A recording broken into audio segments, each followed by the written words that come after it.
महिला ने जानबूझकर अपने पति को 1000 साल पुराने सूखे कुएं में धक्का दिया, फिर बिना पीछे देखे भाग गई। और इस समय आदमी को 5 साल से लापता अपने चचेरे भाई का अचानक पता चला। उसके नीचे आते ही कुएं का जलस्तर तेजी से नीचे गिरने लगा और तुरंत मरे हुए चूहे की गंध आने लगी। लेकिन जैसे ही आदमी को गंध के स्रोत पर आश्चर्य हुआ, तभी एक कोने में एक सूखा हुआ शव दिखाई दिया और उस पर 1000 किलो वजनी पत्थर दबा हुआ था। लेकिन आदमी ने इसे देखकर न तो डर महसूस किया, बल्कि और पास जाकर ध्यान से जब उसने भारी पत्थर हटाया, तब उसने देखा कि शव की टांग टूट चुकी थी। फिर उसने ध्यान से देखा और पाया कि उसे शव कुछ अपने चचेरे भाई जैसा लग रहा था।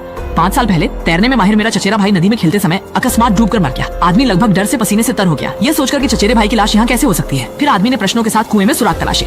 इस समय कुएं का पानी पहले ही सूख चुका था और सामने एक रहस्यमय सुरंग दिखाई दी। इस समय आदमी ने छूकर देखा और तुरंत समझ गया कि असल में कुएं का पानी यहीं से बहकर गया है। जिज्ञासा से प्रेरित होकर वो कुएं का ढक्कन खोलकर देखना चाहता था कि नीचे क्या है, लेकिन अफसोस कि उसकी ताकत बहुत कम थी और वो बिल्कुल नहीं खोल सका। फिर उसने गाय की रस्सी और टहनी लेकर एक उपकरण बनाया। वह रस्सी खींचकर कुएं का ढक्कन खोलना चाहता था। फिर जैसे ही वह खींचने वाला था, अचानक नीचे की एक रहस्यमय ताकत ने उसे खींच लिया। 1000 मीटर की रस्सी तुरंत ही अंदर खींच गई। इस दृश्य ने आदमी की जिज्ञासा को 1 लाख गुना बढ़ा दिया और वह ठान चुका था कि वह देखेगा कि कुएं के नीचे क्या छुपा है। फिर आदमी ने चारों ओर देखा कि कोई ऐसा उपकरण है जो मदद कर सके। तभी उसने देखा कि एक हल्की सी मुड़ी हुई लोहे की लाठी। इसके बाद उसने अपनी कमर से पिस्तौल निकाली और पूरी स्थिति का पता लगाने की तैयारी की। लेकिन जैसे ही कुएं का ढक्कन खुला, उसके सामने का दृश्य देखकर वह दंग रह गया। साहसी लोग बाएं नीचे के 8वें एपिसोड पर क्लिक करें आगे की जानकारी के लिए।